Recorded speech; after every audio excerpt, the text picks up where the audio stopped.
Hi guys. So today I want to talk about identity. I want to delve deeper into the question of identity and purpose. A number of guys, in reaction to my earlier video, expressed a need for more information, for clarity, and so on. So I want to just talk about the importance of having a strong identity and why a strong identity repels weakness, and how you can create an unbreakable identity and crush all weaknesses. So I'm going to start with I'm going to illustrate in history the way in which a strong identity or a weak identity can actually impact on the society. And then I'm also going to give you an example of an individual whose weak identity actually affected his legacy and his inheritance. And then we are going to look at how you can create strong identities as men, and how you can hold your masculine frame within a relationship. Actually, I already talked about this, but what I'm going to cement on is exactly how you can go about building a strong identity. So I'm going to start with an old story. There was a story of a king of Gaul. Okay, he was called Vercingetorix. So this is in 52 BC. Okay, at the time of Julius Caesar. Julius Caesar at the time was a Roman general. So in the Battle of Alesia, this king, the Gauls were defeated by Julius Caesar, and after his surrender, or rather after his defeat, he surrendered at Julius Caesar's feet. He laid down his arms, okay, as an act of submission. But what's more important is that he actually groveled before this Roman general. He was groveling, and praising him and calling him a king and so on. So his surrender went beyond the normal surrender, in the sense that he did not hold into any kind of pride. He had no pride.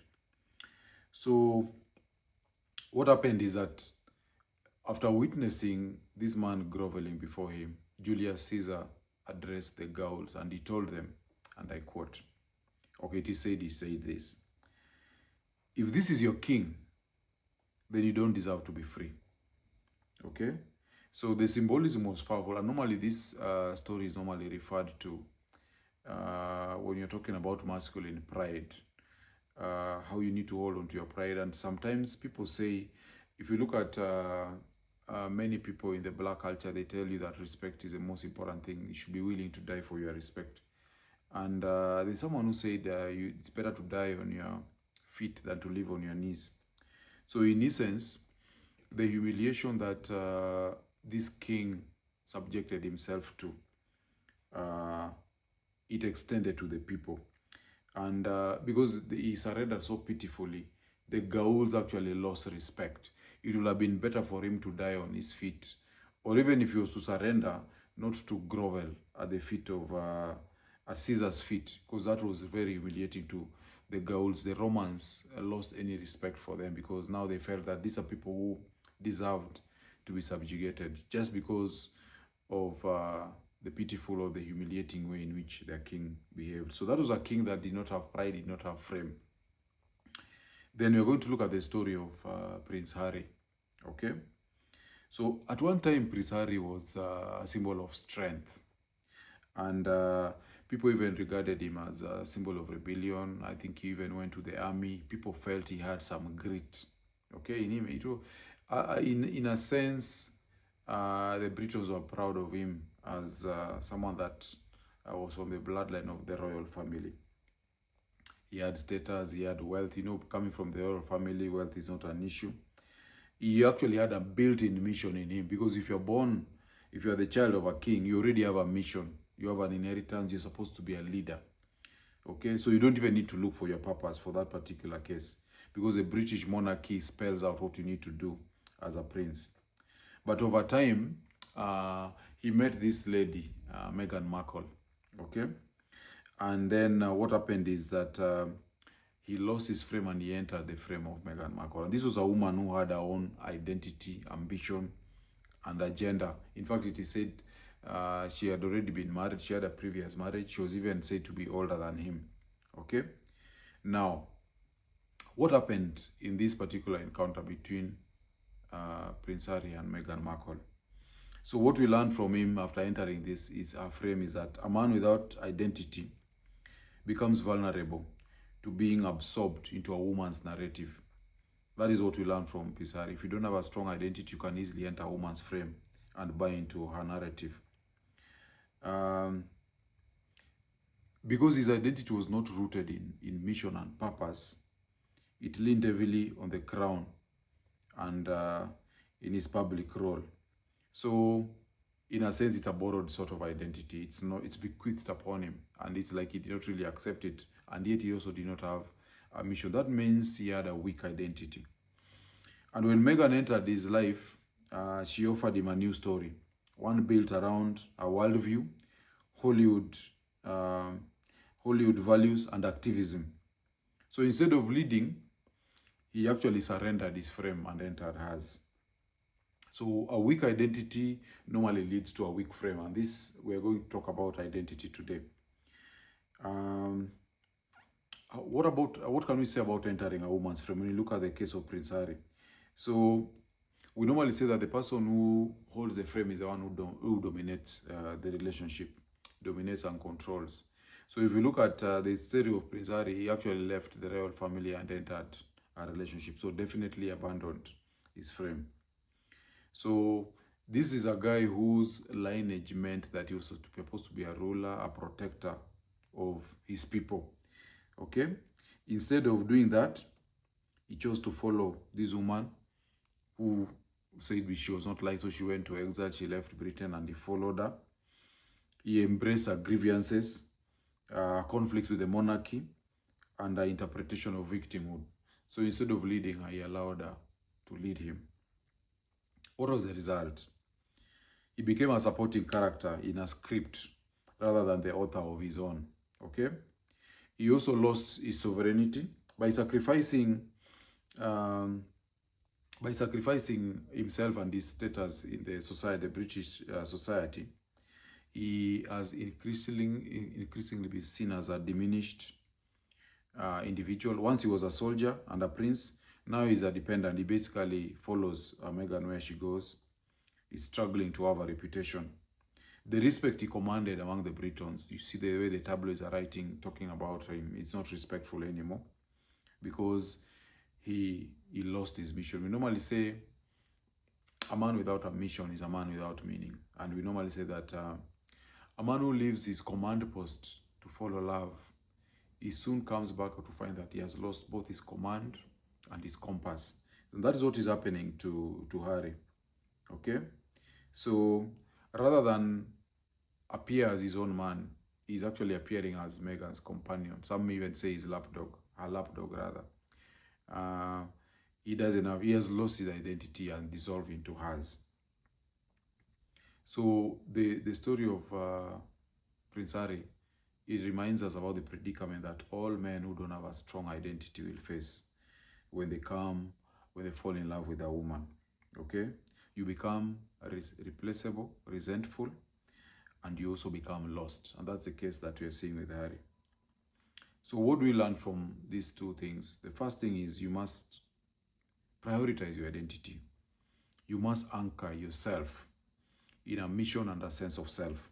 Okay? Independent of women. That's the first thing that should come. That's why we normally say, before you get involved with a woman, before you get married, it is important to have a masculine frame. Establish what your frame is. The second thing is once you've established your frame, guard it. You have to guard it all the time. The reason it's called a frame is because it's supposed to be rigid, just like a photo frame. It's not supposed to be malleable. It's not supposed to be transferable or exchanged. Once you hold the frame, you hold it into perpetuity. So long as the relationship lasts, so long as you exist, you should always hold the frame. Okay? And also it's important to remember that you have to place your purpose above the comfort. You see, for example, that king of the Gauls, when he groveled at the feet of Julius Caesar, he wanted probably to be forgiven and comforted. Instead what he attracted was contempt and disrespect for both himself and his people. So it is important not to abdicate your purpose for comfort or for validation or for peace, because that leads to long-term regret and consequences. Respect is earned, lastly. Women don't respect men who abandon themselves for them. So many women, low-key, they all know that if you abandon whatever your purpose is for them, you are a man without frame, and you are a man who does not actually respect himself. Women want men who have a strong frame that they can fit into. Okay, so we need to start now from, we establish your identity. How do you do this? The foundation of identity starts from the foundation of self. How do you define yourself? Okay, the first thing is that you have to have core values and non-negotiables. I've spoken before about creating a worldview. Most of us, the religions that we belong to, the cultural beliefs that we hold are things that were handed down to us. We've never developed a worldview of our own where you think critically about your value system, about your principles, and develop in a way how you're going to manage your life. Most of us don't do that. We just wing things through, or we use inherited beliefs. So that's a problem. You need to define your non-negotiables and you need to develop your own worldview. You need to ask yourself, what principles define you as a man? What lines will you never cross? Okay? Even if everyone bows to pressure. Without this clarity, you are going to be living a reactive life, always chasing validation, always chasing approval, always bending. And with it, when you have a frame, you're going to live a deliberate life that is rooted in purpose. Okay? You'll become unshakable. So what happens when you have this self-awareness, when you're grounded in your own principles and in your own frame? The first thing that is going to happen is you're going to have self-awareness, okay? And so when you are self-aware, you're going to become, most of the times, you're going to become very silent, and you're going to exude what we call quiet strength. When you are a man who understands your triggers and your strengths, then you're not easy to manipulate, okay? You cannot be baited into chaos. We talked about shit tests in my previous video, where a woman is going to give you shit tests to test your frame and so on. You cannot be baited when you have a strong frame, because you understand yourself, you know where your emotions come from. Awareness gives you calm control. When you're very aware of who you are and what you are, then you find that you end up actually just becoming a very calm person who cannot be moved off center very, very easily. So this is very, very important to have this frame. Calm control is what women test when they throw challenges your way. So remember, we spoke about this, but I'll just reiterate it. A number of times women do this, maybe when they're feeling unsafe, they do the shit tests, okay? When you exceed this calm control, the shit tests most of the times are going to end. Of course, if they don't end, it also means something else, which I talked about in the previous video. So it's very, very important to build your frame, your personal fortress, because in the society, it is guaranteed pressure will come, hard times will come, adversity will come. How are you going to handle them? You can only handle them or navigate life properly if you have a strong frame, okay? So society really mocks weak masculinity. Women will test you, and weak men will also project their insecurities on you. So if you have not cultivated resilience, you're going to collapse. But when you have built your fortress of discipline, stoicism, and mission, outside noise cannot shake you. So weakness cannot thrive where identity is present, okay? If you have a very strong sense of identity and you have a strong sense of mission, you're not going to have weakness, because you cannot be moved this way or that. Failure is not going to be something that is going to make you fold, because you have a true north, you have a compass, you are purpose driven, you are outcome independent. So this is very, very important. Identity is a weakness repellent. If you have a very strong identity, Someone is not going to approach you with bullshit ideas because they know who you are, and you're normally, it's something that you're going to exude in terms of your body language and even in terms of your expression when you're speaking, the confidence that you hold. Okay? So your posture, your decisions, your leadership, your silence, all these things are going to exude your identity.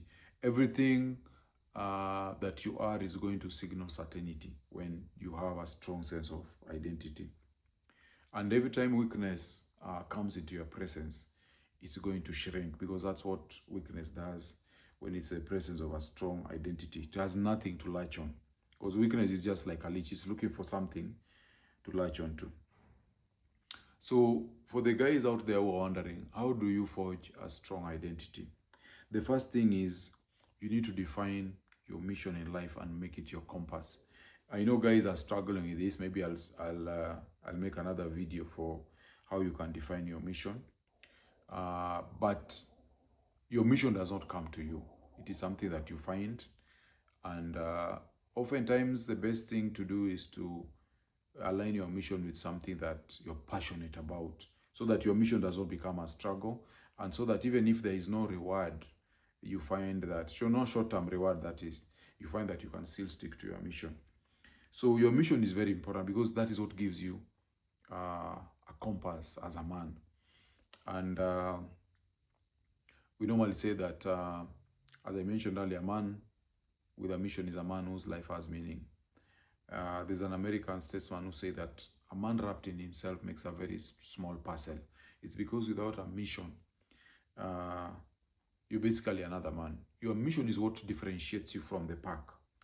I like using the analogy of a movie I watched. I think it was The Return of the Apes, the second one, where one of the apes decided to make their mission the return of the whole tribe to where they lived before. And the entire movie then it's just built around this particular ape, because he had a mission. Write down your values. The values that you think are more important or most important for you, write them down and never betray them for anything. Okay? That is going to be part of your identity. The third thing is you need to train your body and mind daily. Discipline is proof of self-respect. Someone who respects themselves cannot allow themselves to get out of shape. You become fat, you become weak, and most of the times it basically means you can't control your appetite. Your appetite is controlling you, or you don't have the discipline to follow through with workout plans. You cannot follow a program to its final conclusion. It means you're impatient and basically you lack focus. So it's very important to train your body and mind. Engage in things like fasting. Engage in doing difficult things on a regular basis, okay? Whether it's taking cold showers, whether it is working out and so on. You must build a strong frame, both physically and psychologically. And also another thing, when it comes to, when you want to build a confident persona, you need to have some mastery. Have at least one skill that you've mastered to world-class level. That is how you're going to build confidence. Mastery is what builds confidence, and you establish trust with yourself when you have actually seen yourself execute on something to a very high level of proficiency. So endeavor to have one skill that you've developed to world-class level. That's where your confidence will come in. If you don't have, if you have not mastered anything, there's no way you're going to be confident. And it's important to put yourself out there. We talk about the man in the arena. The more problems you solve, the more confident you become. So that's very, very important. And then another thing you have to do when you want to build a strong identity is you need to practice stoicism, okay? React less, think more, and act with intention. You need to be the kind of person who can think more, be a very reflective person. When you make a decision, you act resolutely. Accept that you're going to make mistakes, but do not be someone who is indecisive. Make mistakes, learn from them. As the strategist Tom Peters say, when you fail quickly, you succeed sooner.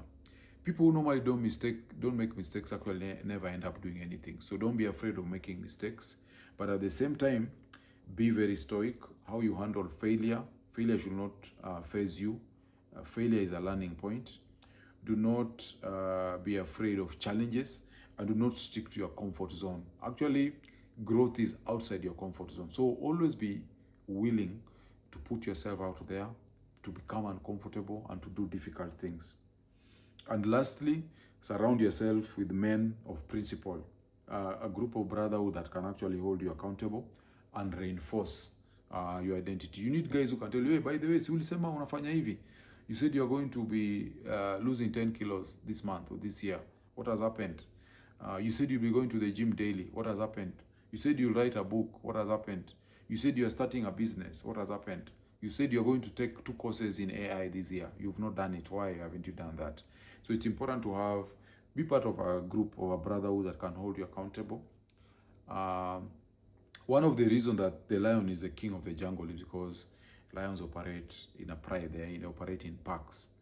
They are not like lone wolves, okay? So you get more strength when you're actually part of a pack than if you're isolated. In fact, we normally say one of the greatest signs of an isolated man is when you find yourself sitting before a shrink to tell the shrink about your problems. If you have a group of men that understand you and know you, you can always share your problems with them because they're also walking through the journey of manhood. So lastly, a strong identity is not given. You have to forge it. It's not something that is going to be handed over to you. You're not going to have a therapist sitting down and tell you, oh, this is your identity. No. You're not going to be given by your parent. It's something you have to forge brick by brick, okay?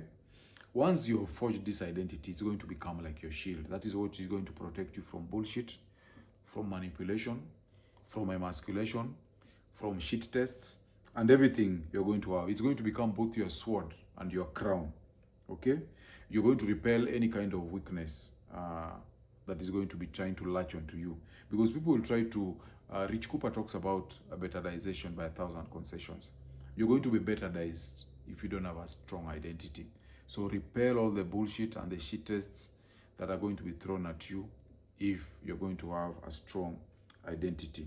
So you can have then a bold frame. You lead without weakness, lead with strength, okay? Because without identity, you're just another man that is floating in a world of chaos. I'll see you in the next one.